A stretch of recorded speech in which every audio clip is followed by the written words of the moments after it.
I really wish I had been in Allentown this weekend. It looked like a lot of fun from the photos and videos I saw. Lots of pinball games, some cool rare stuff. Quite the personalities seemed to come out for that show. However, I was here in San Diego enjoying the sun. It's like summer has arrived in Southern California. And we're going to talk a little bit of pinball and a little bit of emails and all sorts of good stuff here on episode 82 of Coast to Coast Pinball. So let's go. Thanks for listening to Coast to Coast Pinball. Welcome. My name is Nate Shivers. This is a podcast, a commentary. I am a man out of quarters. It is Sunday night, May 4th. May the 4th be with you and all that Star Wars nonsense. 2014, episode 82 of Coast to Coast Pinball.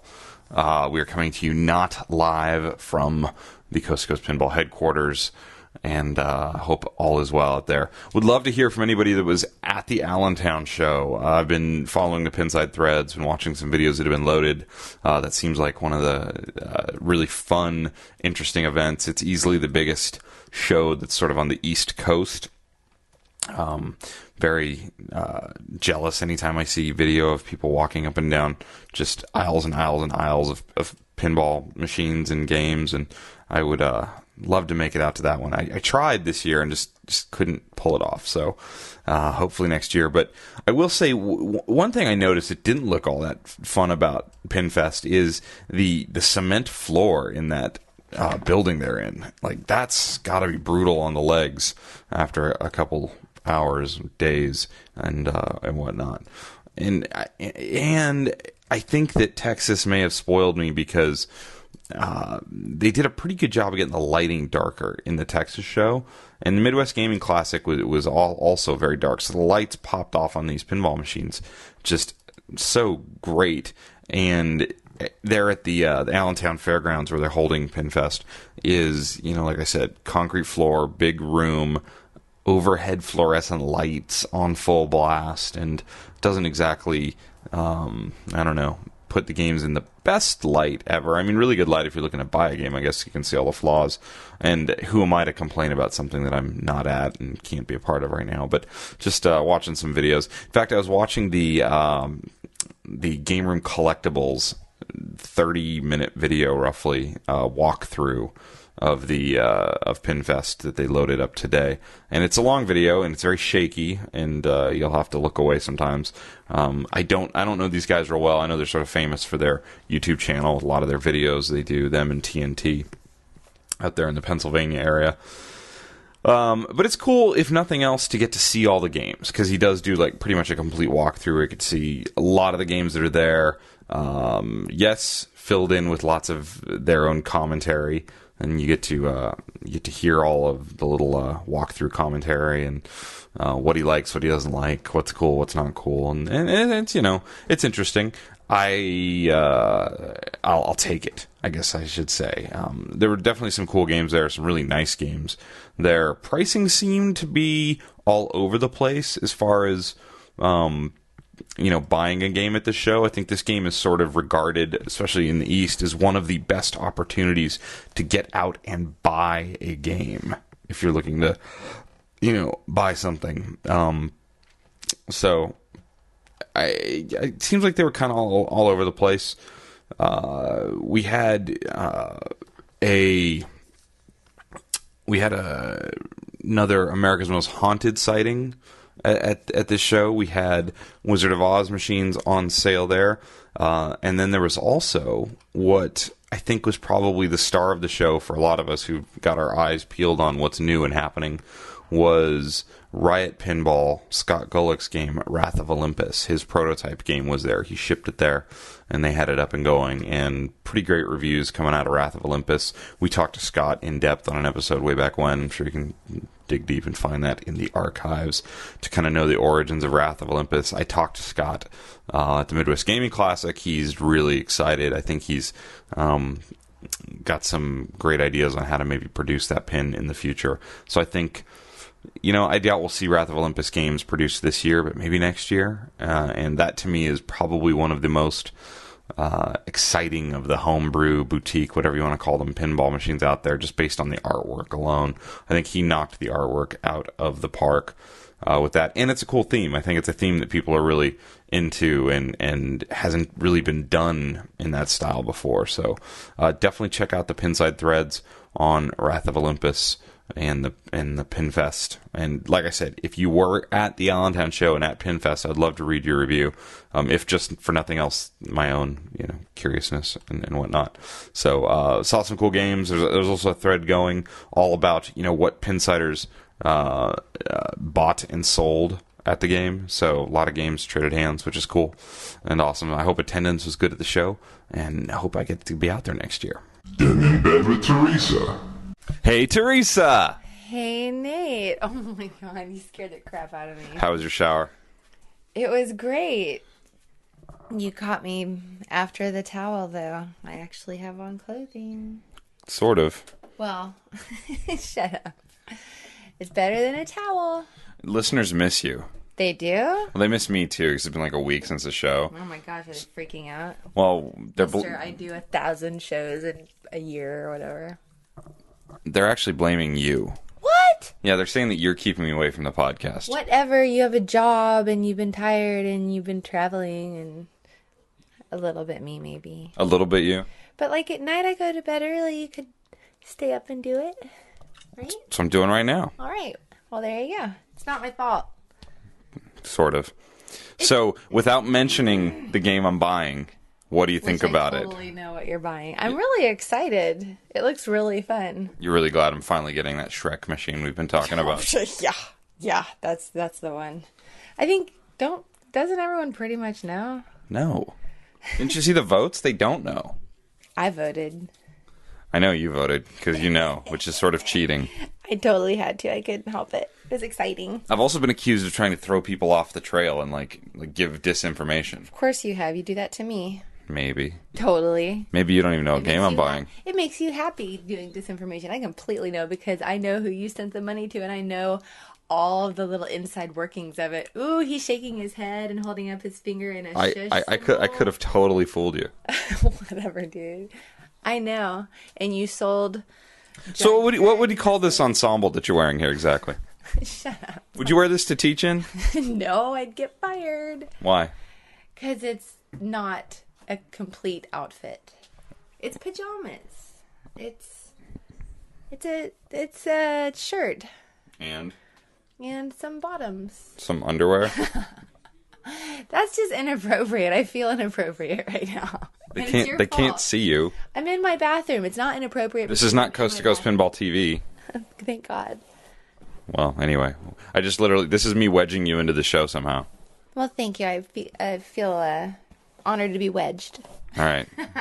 Well, ask me something pinball-y. I don't know. You're not really into pinball. I was playing Twilight Zone a bunch yesterday, and I had a really good ball. You did. You got like 130 million on one ball. That was great. 139. I got 4 door panels, and I beat the power twice. Wow. But then I got the Powerball, and it's all fast, and it makes me feel nervous, and I can't do it. You get really nervous when the Powerball comes out, don't you? It's like, ah, and he's talking to you, and he's taunting you. I don't like it. Put it back. I know. And you're like, shoot that spiral. I'm like, yeah, I know. You didn't know, though. You thought it was the left spiral. I know, you're right. Because it was flashing the power. Powerball. You're confusing your game features. Sorry, you're right. But you said if I went where I thought I was supposed to go, I'd get money. That's good. Money. Points. I always think of it as money. I do that with all the games. I see. Anything else you'd like to add to the world here? It's totally not my fault that he hasn't done a podcast. He's been going to the gym and working and traveling. And I've just been sweet and innocent and supportive and been like, wow, babe, you really need to do a podcast. They know you're lying. I know that I'm lying. He did get some fancy new equipment, though. He's really excited. Oh, wait, is that for That really doesn't have anything to do with the podcast. Sorry. I really appreciate... No. He has... Sorry, was that really loud? He made a face like, oh my goodness. He got new stickers. They're so cool looking. Oh, we do have new stickers. Yeah, they're like awesome. They're my favorite color. They're sort of like a light blue. Bluish green. They're the seafoam green. We'll talk about the stickers here. There's something for you to do on the show. I have not mentioned these stickers yet. They're oval, and they say C2C, really big and black, and then they have the seafoam green background. But they're like the stickers we see on the back of cars. Yes, like when you go to Europe and you take your car over and they put the sticker on the back that says like GBR, Great Britain, whatever. They look like that. Yeah, like that everybody has. You see them all over the place. So now we have one for Coast to Coast Pinball. And I got the first one because he wasn't in town when they were delivered. Well, fantastic. How much are they? I have no idea. I don't either. I don't even know. If you buy a t-shirt, they're free. That is very true. Do you have new t-shirts? Not yet. But you have a bunch laying on your machines in your office. I do have a bunch, but some of those are sold. Yeah, Bride of Pinbot right now is acting as a t-shirt rack. Well, you know. All the Bride of Pinbot fans just gasped. How dare you. Good night, Teresa. Good night, Nate.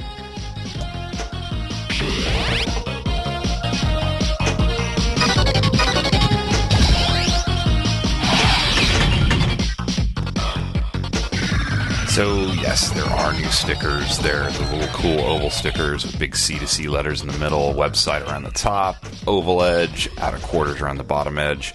Probably do a deal on, like, you know, get a couple stickers for $2 or something like that. Let me figure that out before you request the stickers. I'll put it on the website. When that's ready, I'll put it on the website. I have more shirts in the works. Teresa referenced that. I'm doing a final run. I'll announce this now. Because I think all the shirts that have been paid for have been shipped or are labeled to ship. I'm doing one final run of the original set of shirts, and it'll probably just stay this way from now on. I'll probably keep this shirt in stock. It'll be a dark gray shirt with full color Coast to Coast Pinball logo, like the blue and the green. It's on the website normally. So that's going to be coming out really soon. I'll have details on that probably in like 2 weeks when those get out and done. And then I have a brand new design we're working on for this summertime. Going to take out to some of the shows. So that's definitely coming. Let's jump into the Pinside forums and touch on something that's going on over there. Forum static. So we're going to talk about a thread in the Pinside forums. It is in the pinball machines for sale topic subcategory, and it is called 3 Big Bang Bars for Sale on eBay. And it's a very interesting thread because someone points out that at this time this thread was posted, there were 3 different Big Bang bars posted for sale on eBay all at once. And then during the thread, people find, I think, 2 more that are listed either on Craigslist or marketplaces, maybe Pinside as well. So it's either 4 or 5 total games, Big Bang bars listed for sale all at once. And it was very telling because somebody asked, well, what's the normal, the normal amount of Big Bang bars that might be for sale? And the answer is kind of 0. You just don't see these pop up like that. And as we start connecting the dots, so why would there be 3 Big Bang bars for sale? Does somebody know something? Is Big Bang Bar getting remade? Because let's revisit this topic. Big Bang Bar, Capcom release. Gene Cunningham, Illinois Pinball, buys rights to Big Bang Bar, finishes off and does like 190 games or whatever. Took a long time to do it, gets it done. Probably cost himself money getting it done, but he gets it done. And that's it. So there's just over 200 games, if I have my numbers correct, in existence. If that 191 is not correct or 190 is not correct, I'm not sure. There's 14 original games and then some number of remakes, and I'm blanking right now if it's 150 or 190. But there's very few games. It would make it one of the smallest release games of the modern era. And it's also a game that people were really attracted to based on the art and based on the theme. You get varying reports as to how the game played. Some say it's really fun, it's great. Some say, it's not that good. The next game in line for Capcom, which was going to be Kingpin, plays better for those that have played those early productions. So, whether or not this is one of those things where people just want it because it's rare, they are out there.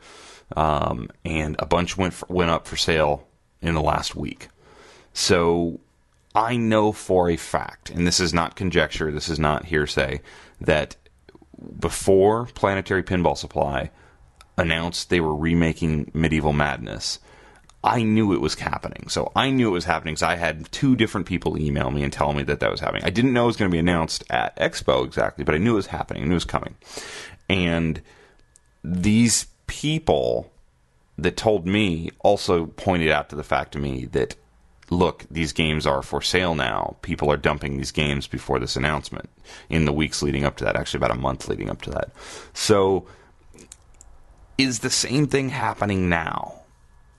And I don't have an answer to that. I don't know the legalities. I don't know who currently owns the rights to the license, Big Bang Bar. I don't know if Gene Cunningham still owns it. I don't know if he has sold it. I believe he was going through bankruptcy based on his other businesses. Maybe he sold it.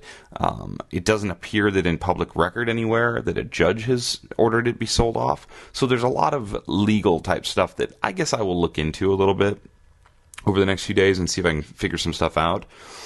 Talk to some people who might know. But from where I'm sitting, it's really fishy. Like, it's really fishy that all of a sudden there's 3 Big Bang Bars up for sale all at once. Now, I could counter-argue here and argue against myself and say it's not really fishy. What's happened is we've hit the peak right now for pinball prices. Pinball prices have sort of topped out. You know, we had all that money get sucked out of the pinball community when Medieval Madness Remake was announced, 8 months ago now? A lot of money. We had 2 really big hit Stern games in a row with Metallica and Star Trek. Like, big hits where a lot of people bought those games. You have people still who just spent $8,000, $70,000 in Wizard of Oz. You have people who are starting to get excited about The Hobbit. I think The Hobbit's going to be a big game. And there's a lot of money being put aside for games. There's other boutique manufacturers building games.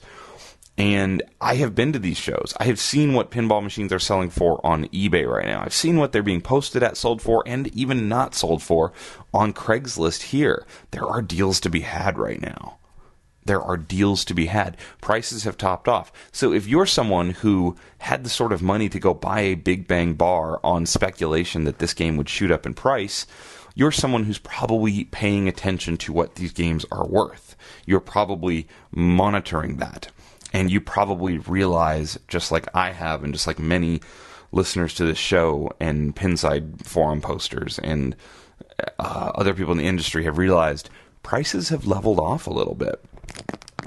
Now, do I see a bubble bursting? No, that I don't see. I still see Lord of the Rings selling for $5,000 at PinFest. I still see Twilight Zone selling for $6,200, half an hour north of me. I still see X-Men Limited Edition selling for $5,300 here in San Diego. So, no, there's no big giant bubble bursting, but there's been a little bit of a correction. I think that some B-list games that had started creeping up into the 2000s are creeping back towards $1,500. I think some A-list games that were creeping up into the $4,000 to $5,000 range are starting to creep back down into the low 3s, high 2s. Those are out there. I see games like World Cup Soccer, which I feel like a year ago was starting to get way closer to $3,000, can be had for $2,000. I see things like that happening. And that's natural. It's the ebbs and flows of it. We had a lot of people rush into the hobby, and I think that was fueled by Stern making better games. I think it was fueled by Pinside itself becoming just a force on the internet as far as this hobby is concerned.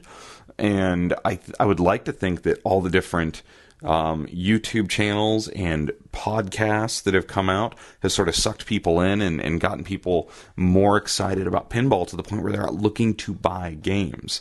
I believe it has. I have evidence to believe that it has. So we had that rush, and now we have a little bit of it dying back down. People run out of space. That's the other thing. You think about, I want all the games, but I'll never be able to have all the games. There will always be, even if I go buy a big house, if I go buy some big crazy house, there will always be some limit to the amount of games I can have. You go to a pinball show like PinFest or Midwest Gaming Classic, and there's 100 games in the room, and that's not even close to a third or a fourth of all the games that I would want if I had unlimited space. It's just not possible. So you run out of money, you run out of space, and things dial back down. Now, as far as Big Bang Bar being remade, if I'm playing, and I'm working on the assumption here that Planetary Pinball Supply would be the one to do it, because they're setting up their operation with the Chicago Coin Company to build Medieval Madness. And I played and saw and felt the prototypes, and let me tell you what, they are legit. They are everything they're said to be. They are Medieval Madness. They felt like Medieval Madness.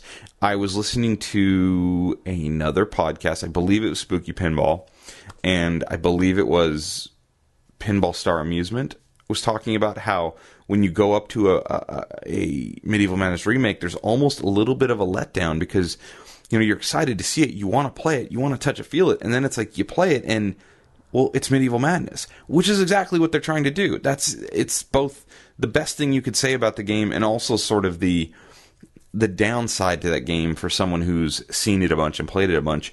You've seen it a bunch and played it a bunch. It's Medieval Madness. It's great. They're doing a good job. So I backed out of Medieval Madness Remake because I feel that A, I can play originals still out in the wild. B, there's going to be a bunch of remakes out in the wild. Some number, not a bunch maybe, but some. C, there's going to be a bunch of remakes sold, and they will be available in the aftermarket at some point. And D, I think they're going to make them for a while and have stock of them. So that if I do decide in a year's time that, I want a Medieval Madness brand new in a box, I think I'll be able to get it. Big Bang Bar is a different animal. I can't go out and play Big Bang Bar. Yes, there are a couple out there in the wild. And I've actually had emails from a couple of people that have them on location saying, come play my Big Bang Bar. And I, honestly, off the top of my head, I don't remember where exactly they are right now. But I know there's at least 2 that I can name on location. They show up at shows occasionally. I saw one in Texas. It was never plugged in. It was owned by Fun Pinball Auctions in Texas, and they never turned it on. They claimed it sold for some amount, or missed its, I don't know. I'm not sure that it sold. There's some funny stuff going on with that auction, let's just say that, to be diplomatic. So I can't go play Big Bang Bar. There's, 200 or less out there. And in the United States, I mean, think about how many there are here. There's just not that many. So remaking Big Bang Bar, and I read somebody's comment on this Pinside thread that said this would be bad for the hobby, and I think that is so freaking short-sighted and silly. How can it be bad for the hobby when only 200 people are involved in the original game? It's not bad for the hobby. It's like building a brand new game. It's actually... Here's the great thing about if Planetary Pinball, or someone else, I guess, but I'm thinking Planetary Pinball, did acquire the rights and did decide to remake Big Bang Bar. Here's the great thing about it. It's a game that almost nobody's played. And if you have played it, you haven't played it very much. So it's a game almost nobody's really familiar with that everybody knows about. Everybody knows about it. So your marketing and your advertising sort of already done for you, which is invaluable, I think. It's one of the problems you see Spooky Pinball having right now. They have these 2 games, one of which is pretty much done, and I think is a fantastic game, but nobody knows about it. Yeah, I know about it, and people listen to this show know about it, but that's a small fraction of this hobby. I still read people who are popping into the threads about, AMH, Final Art, on Pinside, who I don't think know what AMH even stands for. And they get in there and they go, oh my gosh, this is amazing. This looks really cool. Great job, Ben. I don't even think some of these people realize you can go buy that game, because it's hard. They're so busy trying to design the game, build the game, run their own personal lives and have this game. How do you market the game? Well, Big Bang Bar has already been marketed for the past, 20 years, 18 years, whatever, as this sort of like holy grail of rare late model DMD era pinball machines. So I think all sorts of people will buy Big Bang Bar. A lot of the big collectors in this country, and there is a finite amount of collectors in this country. In most local areas, like in San Diego and Orange County, I can name and point to where probably half a dozen or 8 of these guys are that have big collections. And these are guys that own, most of the top 10 on Pinside and own a lot of the new boutique games, or at least are on the list for them, and own new late model Stern games. Those guys already own Medieval Madness. Remember that. Medieval Madness, there's a few thousand of those games out there.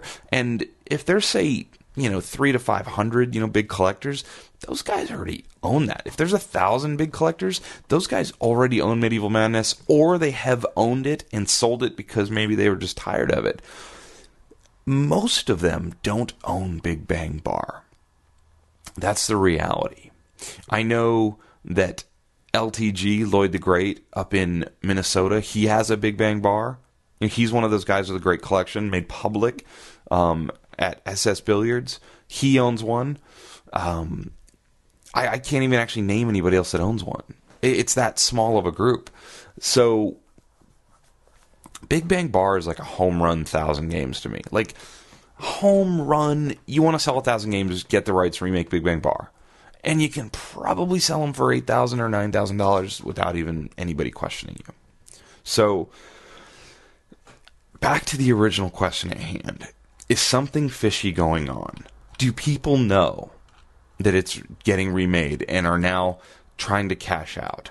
Well, I don't know. Nobody has called me or emailed me this time and said, hey, they're remaking Big Bang Bar. This could be as simple, because we are only talking about a few people with a few games.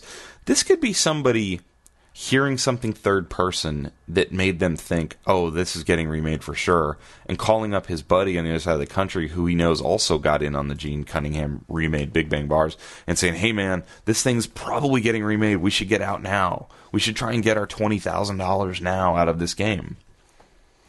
You know, a great point was made by Pez Punk in that thread. He said 4 Big Bang Bars represent 2% of all of the Big Bang Bars.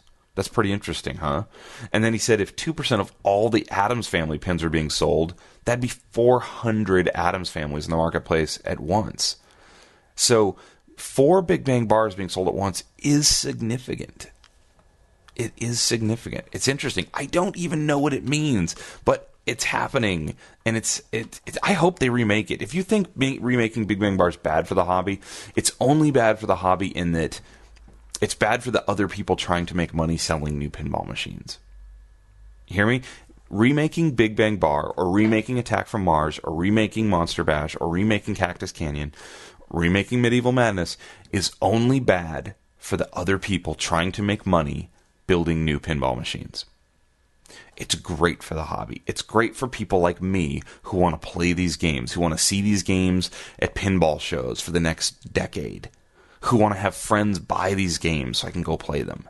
It's a good thing for the hobby.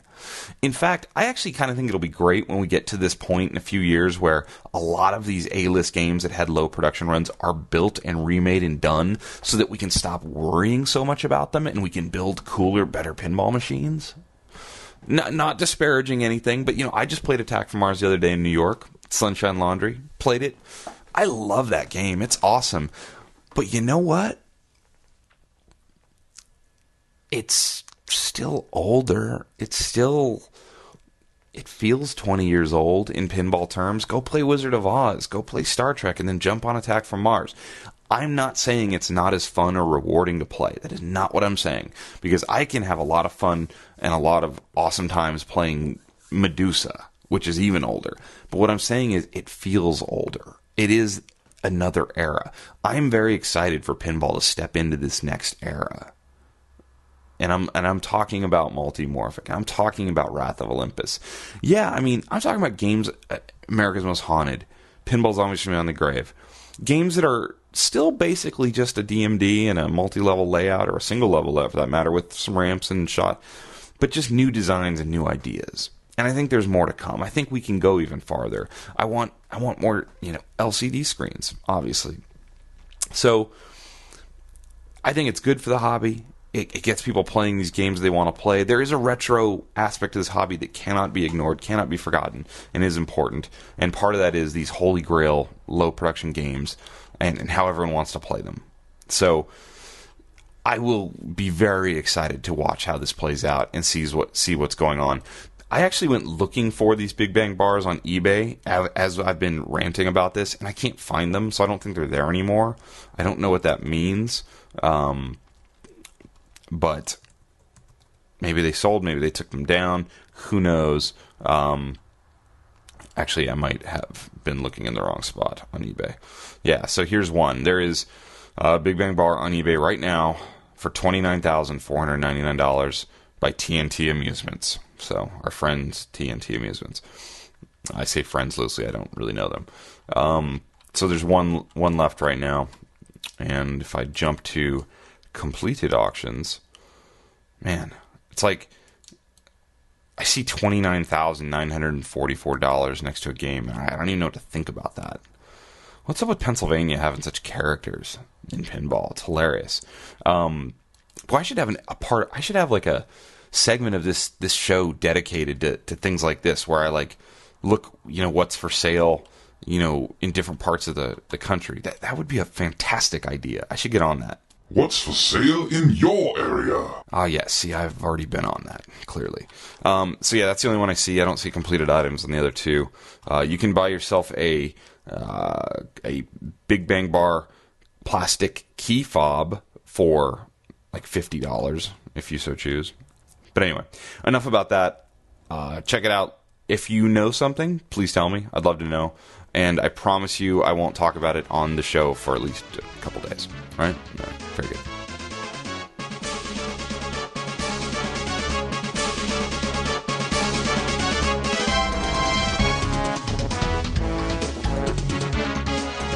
Random number generator game reviews. Oh, it's that time again. It's that time again. So, if you're not familiar with random number generator game review, we're going to take the amount of games that are listed on the Pinside Top 100, which is actually 295 if you were wondering, and we're going to put 1 through 295 into the random number generator on random.org, and we're going to hit this button generate, and whatever number it spits out, I'm going to go back to that top 295, find that game, and we're going to talk about that game. And hopefully I know something about it. Or maybe it'll be good if I don't. It'll be hilarious watching me stutter and stammer. So, here we go. 1 through 295, entered in random number generator, and we hit generate, and we get 113. Go to the page that has games 1 through 200.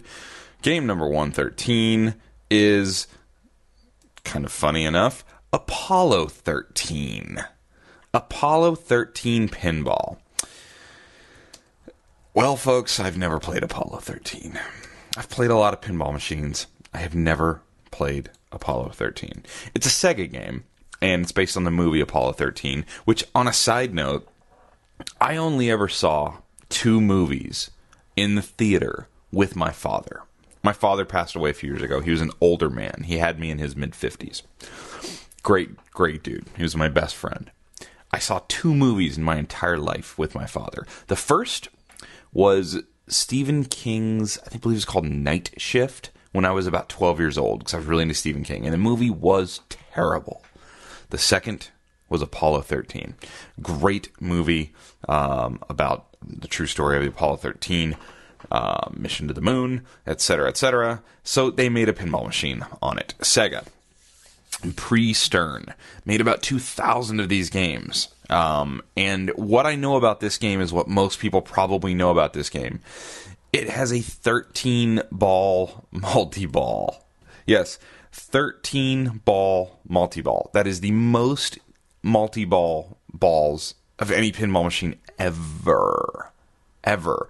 And I believe it has a pop-up post between the flippers. I'm actually trying to look this up right now. It has a pop-up post between the flippers to keep all those balls in play at first. It's the Aquarius up post. Keeps you in 13-ball frenzy. This game has a weird launch handle. It's an all-new Saturn launch handle. It's not just a regular circular bar. It's sort of a oblong-shaped deal. I know the moon is on the game. The Saturn rocket is on the game. I actually really like the kind of look of this playfield. It has kind of a cool dark look. I'm a weird closet fan of this era of Sega games. This era has the large DMDs. Think Batman Returns and other games like that, because I'm blanking on them right now. But yeah, it's sort of a weird era of games. Baywatch is like that. Godzilla is another one like that. I kind of like them. They're not incredibly deep generally, and I don't think that Apollo 13 is regarded as a very quote unquote deep game. who designed Apollo 13? I know you're thinking that, because I'm thinking that, and I frankly don't have a clue. So we're going to have to, like, look that up. Design was by Joe Kaminikow, I never say his name right, and Joe Balser. And John Borg, I think, was there already, and he worked on some of this game. And Lonnie, famous software designer Lonnie Ropp, worked on this. So this isn't going to be the greatest review at all times. I actually had a chance to go look and possibly buy an Apollo 13 not too long ago. It was in a collection of a few other games, and I didn't go. I just didn't think I needed that game. So anyway, I wish I had more to tell you about Apollo 13 here on Random Number Generator Game Review. But I do know that it's not rated real high. If we look at the rating history of this game on the Pinside top 100, 200, 300, which is always a nice thing to do to kind of see what it's tracked at. Its total rating right now is 7.464, which is not bad. But if we look at its historical rating, let's look back like 3 years. I think 3 years ago was sort of a different era in pinball. Its ranking 3 years ago, what is it? It's right. We're in April, May of 14. So if we go back to like April, May of 2011, it was actually rated higher. Lower. Oh, I'm sorry. It was 120. So this game actually, if you go way back into like the early 2000s, this game was rated, top 100 for sure. Stayed under top 100. Moved all the way up in late 07 to 64th for some reason. Hung around the top 100. And then it's that time period in 2011 where Stern started putting out some games. It bumped a lot of games out. And things moved around a little bit. It dropped out of the top 100 and it's actually been ranked as low as 127th. Recently, it's had this weird kind of, you don't see games on the Pinside Top 100 do what this game has done very often. Probably doesn't have a ton of reviews here, and that's why it was able to do this. But it jumped from 111 to 94th in 1 month. Like that's really weird. And then it's dropped back out of the top 100. Its overall rating is climbing upwards over the last 3 years, which is interesting. So people are thinking more highly of this game. This is definitely, to me, like a C-list game. This isn't, a D-list game, I don't think. Certainly not an A-list. And I don't think it qualifies in, like, the B-list category. B-list games, to me, are, say, what's like a great B-list game? I think Bram Stoker's Dracula. That's, like, to me, the quintessential B-list title. Black Rose, to me, is pretty much a B-list title. Lots going on, good game. Junkyard. There's a Williams game, late model game, Junkyard. B-list game. Right in the top of the B-list. Ripley's Believe It or Not. B-list game. Congratulations to my friend Shane in Australia on his Ripley's Believe It or Not. Very cool. Very excited for you. So Apollo 13 to me, C-list. Probably a game that, if you have a large collection, it'd be fun to have so you could show people a 13-ball, multi-ball. But other than that, I can't say that I recommend it. I don't even know what these things sell for. Let's take a look at the Boston Pinball.biz eBay sales summary, because that's always a nice page to go look at, historical data. Apollo 13, this year to date, has sold 4 times on eBay. And I believe by year to date, this is the past 12 months, or is it actually the year to date? No, through November of 2013. So that's how far back it goes. So in 2013 up till November, Apollo 13 had sold 4 times for an average price of $2,830. Historically ever, it averages at $2,142 with 49 units sold with a high of $3,695. So that was probably a really cherry mint one. So anyway, there's your random number generator game review where I don't know much about the game. So.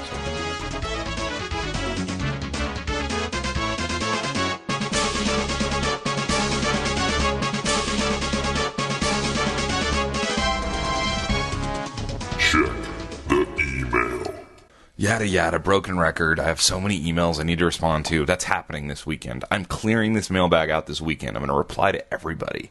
But here for the show, I have put little stars next to a few emails here at coast2coastpinball@gmail.com so that I could jump in here. This email is from Jeremy, and it is titled, Hope to Shake Your Hand in June. Hello, Nate. It's been a real treat getting to know you through all 80 episodes of your podcast, and now it sounds like I'll have my chance, have 2 chances to shake your hand as well. I've been serious in the hobby now for 3 years and volunteering for the Northwest Pinball and Arcade Show since I took the dive.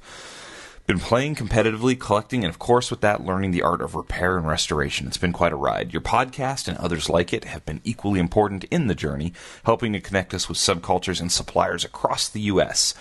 Using the power of our imaginations, we can meet other collectors, attend shows across nations, make friends with the heroes of this industry, and even play the rarest or newest games before they go into hiding. Amazing. Also, thanks so much for helping us understand the female side of our sickness. We hear what our partners are saying, but sometimes we're not always listening. Yes. We laugh and cry with you, and for some of us, you've empowered us to try to incorporate our wives into the hobbies despite the resistance. I look forward to seeing you at the Northwest Pinball Show and have plans to hit California Extreme this year as well.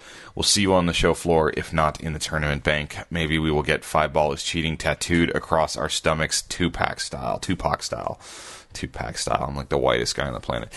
Just saying, anything could happen. Till then, keep flipping. Jeremy, thank you for the email. I can guarantee you a couple things. I'll guarantee you this. We can shake hands. We can play some pinball. I look forward to meeting you at the Northwest Pinball Show, but I can promise you, at no point will I be getting 5 ball is cheating, or for that matter, anything else tattooed Tupac style across my stomach. But that's okay. I do appreciate the enthusiasm. Looking forward to it. Yeah, I'm going to the Northwest Pinball Show. I have my ticket to get there. I have my hotel. And good stuff. And California Extreme is a lock as well. I think Teresa and I are driving up to that one. And we're trying to walk the walk and bring a game. That's the goal to that one. You know, I go to these games and people are so gracious. Or I go to these shows and people are so gracious to bring their own games for people to play. I want to do that.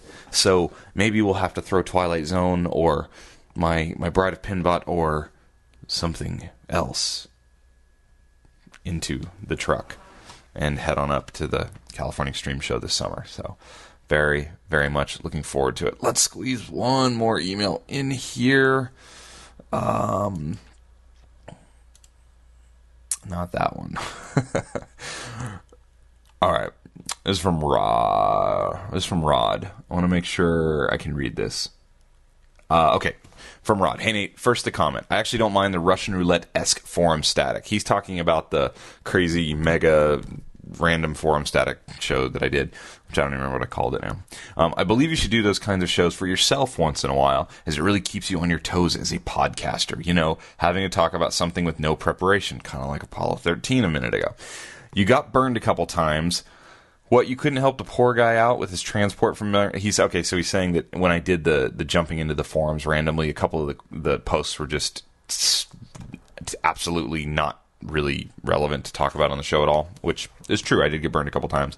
But for the most part, it was entertaining, and it shows off how good you are at what you do. You are just too kind, Rod. Please keep that up. Just kidding. I'm not going to read the rest of Rod's email because he asked me not to, but I will just say Rod is starting a project in the pinball community, and he's excited about it, and I'm going to be taking a look at his project, and I actually already have, and I need to reply to Rod. But anyway, just know that there's other people out there in the industry who are in the hobby who are looking to add to it and be a part of it, and that's exciting. That's good stuff. So anyway, Rod, I just wanted to acknowledge you there on the show and say thank you very much for the email. 45 minutes be damned. Let's read one more email, shall we? This is from Susan and David. Hi, Nate. I just bought America's Most Haunted this weekend. Based on the podcast, we have similar tastes in machines, so your glowing endorsement was a big part of my decision. No pressure. My guess is that your love for Monster Bash and oh man, I hate when I see the abbreviations for games and I can't remember what it is. TH, what's TH? TH, I don't even know what TH stands for. Why am I so stupid sometimes? TH, is that a typo? Attack from Mars, maybe? That must be a typo. Okay, well, anyway, what he's saying is that your love for those games in the latest podcast is just a diversion tactic. You're not going to tie up your pinball funds. Oh, The Hobbit. Okay, got it. My guess is your love for Monster Bash and The Hobbit on your latest podcast is just a diversion tactic. You're not going to tie up your pinball funds on a pre-order Hobbit. And Monster Bash is a great but big dollar game, and a remake is likely. Monster Bash is also too easy for a small home collection. Metallica is good, but not good enough to win the day, especially since you don't have AC/DC. Admit it. You're already dreaming of America's Most Haunted sitting there in your office. He goes on to talk about, he said, Spooky indicated that my machine would ship around June. If they're building in lots of 25 or so, this means they only have around 50 orders. I'm surprised they're not selling more. Me too. In fact, I think they are selling more. I think that orders have picked up based on what Charlie said on his latest Spooky Pinball podcast. So yeah, thanks for the great podcast. I'm going to New York City in a couple weeks, and we'll definitely check out Modern Pinball, and if I have the time, the Laundromat. Dave, do check out those places. They're both fantastic places. So you think it's a diversion tactic, and you think that it's not likely that I've just sent Jack my money on The Hobbit. Well, I'll tell you right now, it's not The Hobbit. I'm not buying The Hobbit. I don't even think I put The Hobbit up as, I did put The Hobbit pre-order. Yeah, it's not The Hobbit. So if you voted on The Hobbit, I'm sorry. Let's see where the vote is right now and what people thought I was going to buy. Currently it is, oh, look at that. It's 31.8% think I'm buying America's Most Haunted. 26% think Metallica. And then the third place is Doctor Who and Circus Voltaire, and down and down and down. The Hobbit actually has 0 votes. So nobody was convinced I was going to let my money sit in New Jersey for some untold amount of time. You're correct. I will go ahead and eliminate The Hobbit off of the list. And just since you wrote such a nice email, Dave, I will eliminate Monster Bash off the list. I would love to own Monster Bash. I don't think it's too easy for a small collection. I love that game. I love it, love it, love it. The theme and the vibe of that game overrides the fact that, yeah, you can get through it pretty easily. It's not exactly the hardest game in the world. But neither one of those games is the game that I am buying. Next episode, I will tell you what I am buying. So that's happening. I'll let the cat out of the bag, as they say, on the next episode of Coast to Coast Pinball. Until then, you can check out our website at coast2coastpinball.com. We have videos up now. There's a video page on the website, which links to the YouTube videos that we've posted. There will be more of those as the summer goes on, and I start getting better at video. We're working on it. You can email me, coasttocoastpinball@gmail.com. You can follow us on Twitter, like us on Facebook, all that good stuff. Go out and play some pinball, ladies and gentlemen. Summer is coming. It's going to be a fun summer. I'm excited. I can't wait to fill this empty space next to Bride of Pinball with a nice, shiny new addition to the game room. Very much looking forward to it. Thank you for listening. I really do appreciate all the great emails. We'll talk to you again soon. Goodbye.